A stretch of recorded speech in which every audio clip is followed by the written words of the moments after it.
माननीय दर्शकों को प्रभु यीशु मसीह के मीठे और मधुर नाम में जय मसीह की और नमस्कार। सत्यपथ मिनिस्ट्रीज़ में हम आप सबका हार्दिक स्वागत और अभिनंदन करते हैं। सत्यपथ मिनिस्ट्रीज़ पिछले 2 सीज़न से शुभ संदेश टीवी चैनल पर प्रसारित हो रही है। इसके पिछले एपिसोड्स इसी टीवी चैनल के यूट्यूब पर भी उपलब्ध है। सत्यपथ मिनिस्ट्रीज़ में श्री जेम्स कुरियन, उनके दोनों पुत्र जयंत कुरियन व जॉन कुरियन, पुत्री ग्रेस तुहिनदास एवं पुत्रवधू कृपा जयंत कुरियन व प्रियंका जॉन कुरियन इसमें सहभागी होंगे। इन एपिसोड्स को बनाने का व्यय श्री जेम्स कुरियन एवं उनके परिवार के सदस्यों द्वारा किया गया है।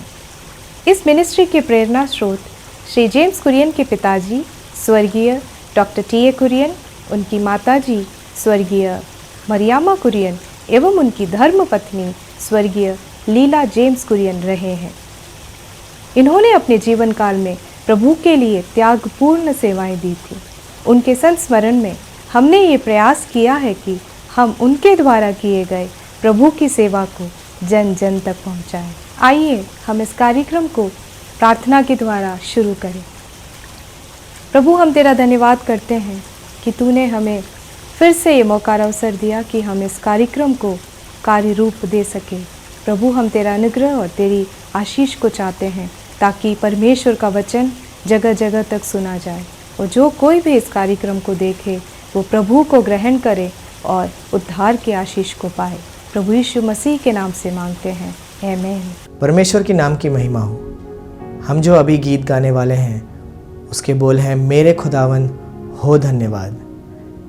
ये गीत जो लोग गाएंगे वो हैं doctor Michael Varghese, Mrs Rachel Michael, Kripa Jayant Kurien और जैनेट कुरियन।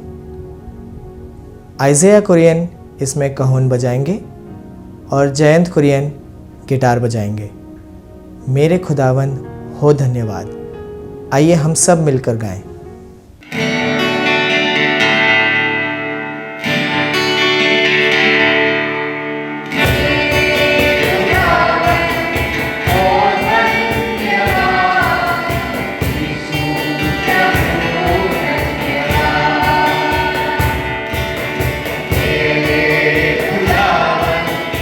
Oh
आरंभ में जब हम उत्पत्ति की किताब को पढ़ते हैं तब हम देखते हैं कि शैतान ने आकर आदम और हव्वा को अपने वश में कर लिया।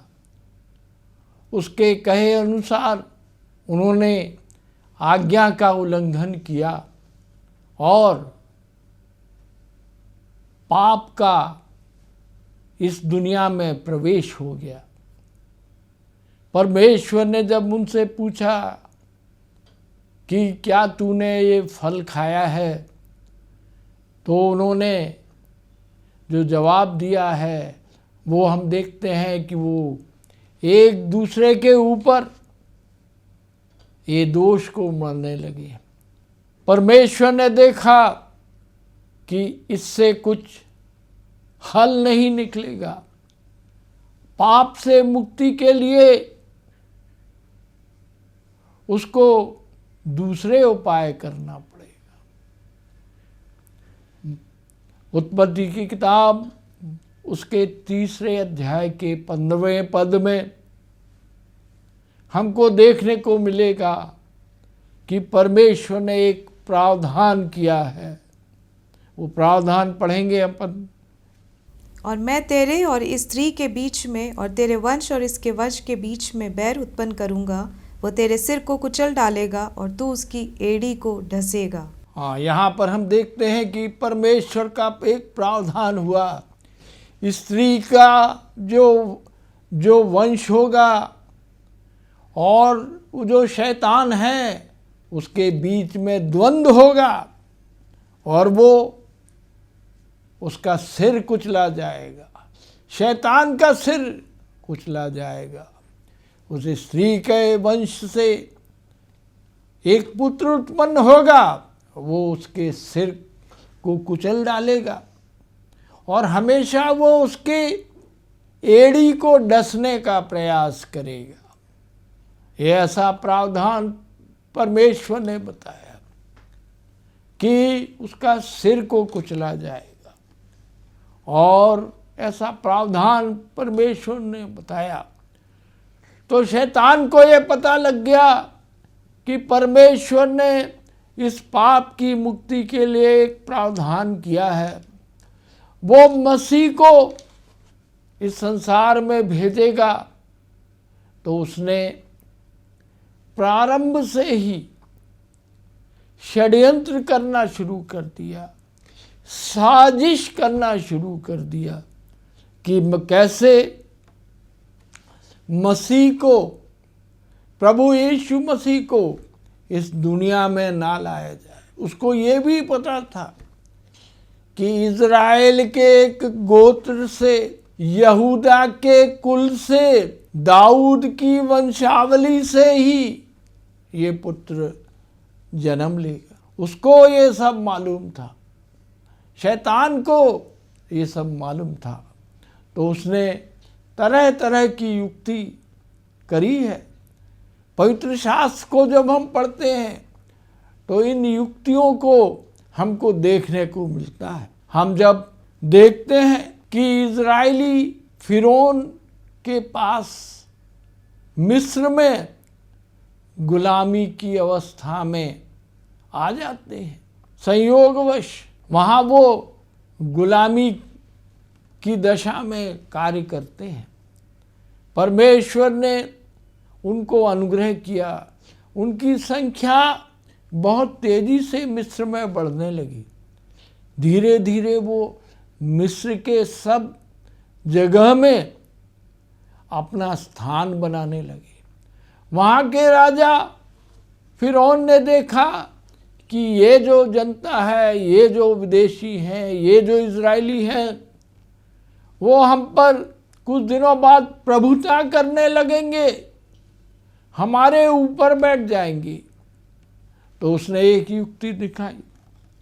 उस युक्ति को हम निर्गमन 1:16 में पढ़ते हैं। निर्गमन 1:16 में हमको ये देखने को मिलता है, पढ़िए उस किताब को, उस पद को, निर्गमन 1:16।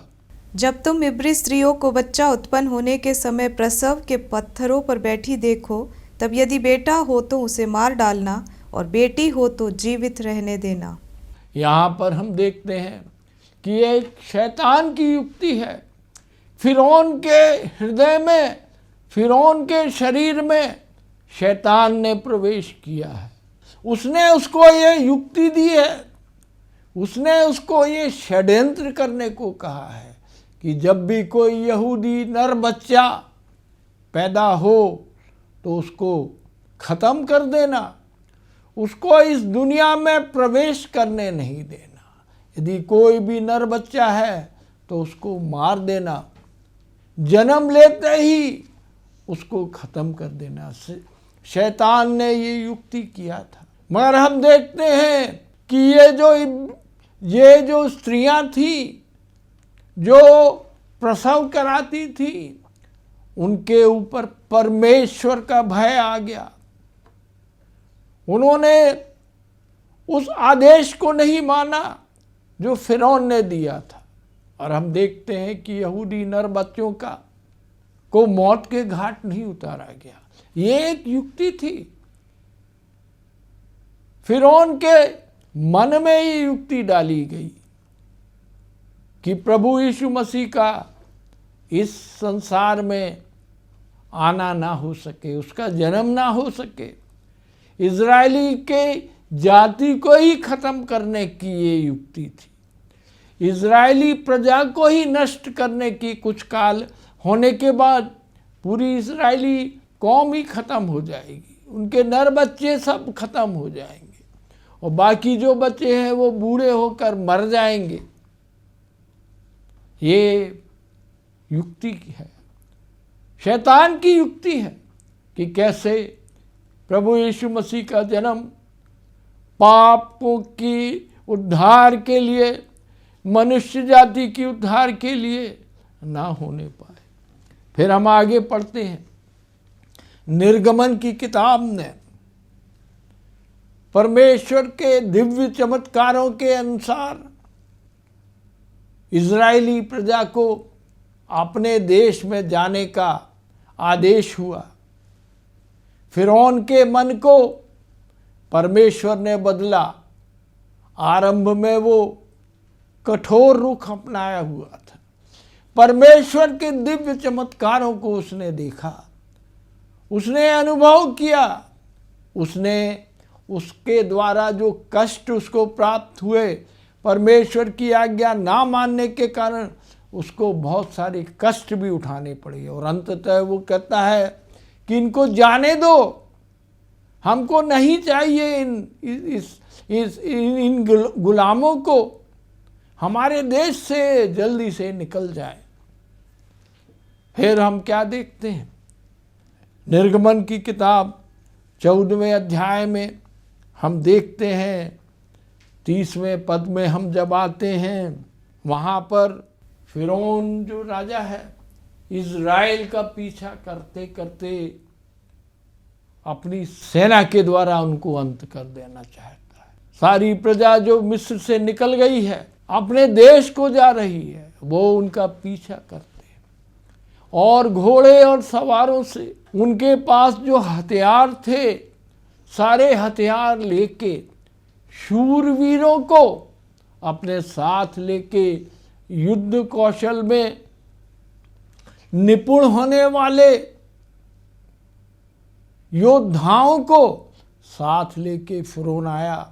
फिरौन ने चाहा कि इनका सर्वनाश ही कर दिया जाए। पूरी की पूरी जितने लोग वहाँ, लाखों लोग जो वहाँ से निकले हैं, जो रास्ते में हैं, जो थक गए हैं, जिनके पास कोई हथियार नहीं है, जिनके पास युद्ध करने की कोई क्षमता नहीं है, उनका हम पीछा करते करते उन सब का सर्वनाश कर देंगे।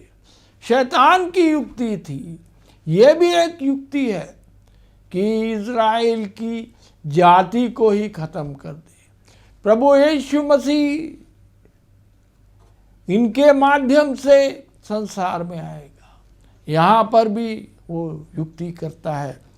30वें पद में पढ़ेंगे 14वें अध्याय के निर्गमन में, इस प्रकार यहोवा ने उस दिन इसराइलियों को मिस्रियों के वश से छुड़ाया और इसराइलियों ने मिस्रियों को समुद्र के तट पर मरे पड़े हुए देखा। हाँ, यहाँ पर इसके ये इन घटनाक्रमों को यदि हम क्रमबद्ध तरीके से देखें तो उनका अंत क्या हुआ, फिरौन और उसकी सेना का क्या हुआ, वो सब मर मिटे। परमेश्वर ने उन सबको नष्ट कर दिया। जो उनकी युक्ति थी वो युक्ति खत्म हो गई। ये युक्ति सफल नहीं हो पाई। इजरायली लाल समुद्र को पार कर गए। परमेश्वर ने उस समुद्र के बीच में थल का निर्माण किया और सूखी भूमि दी, और मिस्र की जो सेना थी, उनके जो घुड़सवार थे, उनके जो बड़े बड़े योद्धा थे, युद्ध कौशल में निपुण लोग थे, उन सबों का सर्वनाश कर दिया। शैतान की युक्ति नहीं चल पाई। इजरायली जाति बच गई। परमेश्वर ने उनको आशीष दिया। परमेश्वर ने उनको आगे बढ़ाया और वो आगे बढ़ते गए, इजराइल देश में पहुंच गए। दिव्य चमत्कारों को हम देखते हैं। और फिर एक और वाक्य हम देखते हैं, इतिहास में जाते हैं तो इतिहास में एस्तेर रानी की एक किताब हमको बाइबल में देखने को मिलती है। एस्तेर रानी की एक किताब है जिसमें परमेश्वर का जो योजना थी, उस योजना में विघ्न डालना एक कार्य किया गया। वहाँ एक अमालेकी पुरुष था, हमान नाम का एक अमालेकी पुरुष था। उसने एक षड्यंत्र रचा। उसने उस राजा के साथ मिलकर जाने अनजाने में एक षड्यंत्र रचा कि जितने भी संसार में यहूदी हैं, वो जो राजा वहाँ का था, उसका शासन करीब करीब संसार के सभी जगहों में था। कई प्रांतों में उसका राज्य चलता था। जो यहूदी इन प्रांतों में रहते हैं उनका सर्वनाश किया जाए, ऐसा करके उसने एक आदेश पारित कर दिया। यहाँ भी हम एक शैतान की युक्ति देखते हैं कि इजरायली जाति को कैसे नष्ट कर दिया जाए, कैसे उनको इस संसार से विदा कर दिया जाए, कैसे उनका सर्वनाश कर दिया जाए। ये हमान नाम का एक अमालेकी पुरुष ने षड्यंत्र रचकर ऐसा आदेश राजा से करवा दिया कि उनको मार दिया जाए। एक निश्चित तिथि में सबके ऊपर हमला किया जाए, सबको खत्म कर दिया जाए, सारी इजरायली जो जाति है वो खत्म हो जाए। एक बार ये जाति खत्म हो जाएगी तो परमेश्वर ने जो उत्पत्ति की किताब में पाप के प्रारंभ होने के समय में जो योजना बनाई थी, उस योजना को खत्म करने की शैतान की ये साजिश थी। शैतान नहीं चाह रहा था कि मसीह के संसार में आगमन हो। ये मसीह के प्रति एक बड़ी साजिश थी। यहाँ पर हम देखते हैं उस एस्तेर रानी की किताब को जब हम पढ़ते हैं तो प्रभु परमेश्वर पिता ने अद्भुत तरीके से उस समय जब ये घटना होने वाली थी, वहाँ पर एक रानी को वहाँ पर राजमहल में प्रवेश दिया। एस्तेर रानी को राजमहल में प्रवेश दिया और उसके द्वारा उसके माध्यम से यहूदी जनता का नरसंहार जिसको बोलते हैं, जीनोसाइड जिसको बोलते हैं, उसको रोका गया। और जो षड्यंत्रकारी था, जो हमान था, जो वो अमालेकी था, उसको दंड दिया गया, उसको फांसी की सजा दिलाई गई। ऐसे इस चमत्कार को हम देखते हैं। प्रभु की इच्छा प्रबल हो रही है। प्रभु ने जो प्रावधान किया है, जो योजना बनाई है प्रभु यीशु मसीह के बारे में, वो निरंतर चलेगी। प्रभु ने उसका क्रियान्वयन होने के लिए इस अमालेकी को रोका, उस राजा को रोका। वहाँ पर उसने एस्तैर रानी का प्रवेश राजमहल में कर दिया। फिर हम आगे बढ़ते हैं, नया नियम का समय आ जाता है। यीशु मसीह का इस संसार में पैदा होना है, अवतार लेना है, उसको अपने मनुष्य जाति के पापों की मुक्ति के लिए उसको अपना बलिदान देना है। अब हम देखते हैं कि फिर एक मसीह के प्रति साजिश करने वाला एक राजा उदय हो जाता है, जिसका नाम है हेरोदेस राजा। हेरोदेस राजा के पास जब ज्योतिषी आए, जो सर्वज्ञानी जो आए, जो बुद्धिमान पुरुष थे, वो आए और पूछे कि किस राजा का जन्म हुआ है। उनको ये अनुभूति हो गई है कि एक बहुत बड़ा राजा पैदा हुआ है। वो घूमते घूमते, ढूंढते ढूंढते राजमहल में आ गए, जहां हेरोदेस राजा रहता था।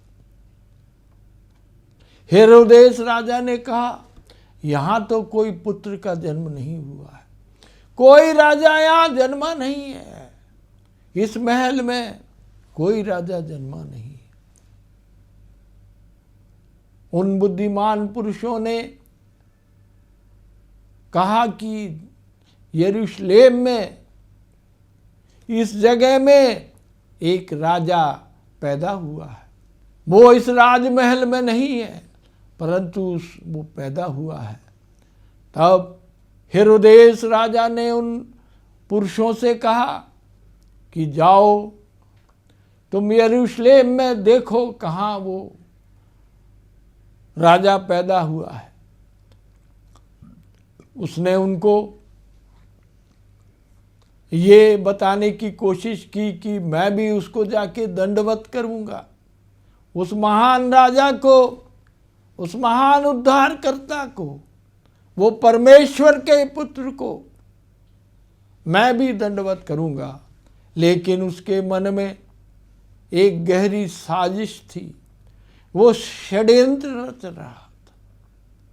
वो ये पता करना चाह रहा था कि कहाँ है वो राजा, ताकि वो जाके उसको ख़त्म कर दे, मसीह को जान से मार दे, जन्मे मसीह को ऊपर ना आने दे, उसको जान से मार दे। इसलिए उन्होंने उनसे ये पूछा, जाओ उसको देखो और आके लौट के हमको बताओ कि वो यहाँ मिला है, वहाँ जाकर मैं भी दंडवत करूँगा। लेकिन प्रभु का चमत्कार फिर सामने आता है।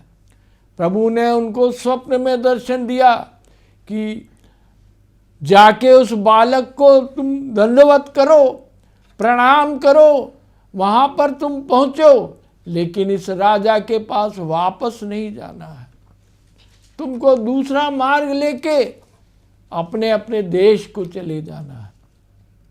पर हम क्या देखते हैं, जब हेरोदेस राजा ने ये देखा कि जो बुद्धिमान पुरुष थे, जो ज्ञानी थे, जिन्होंने ये राजा की जन्म की घोषणा की है, उसको ढूंढते ढूंढते आए हैं, उन्होंने उसके आदेश का पालन नहीं किया, वो वापस नहीं आए हैं, वो चले गए हैं, वो अपने अपने देश को निकल गए हैं, उनका वो पता नहीं कर सकते थे।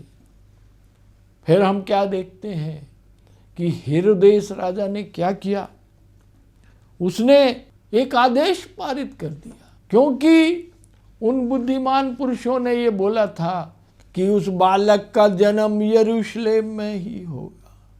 उसने एक आदेश निकाल दिया कि 2 वर्ष से नीचे के सभी बच्चों को मार डाला जाए।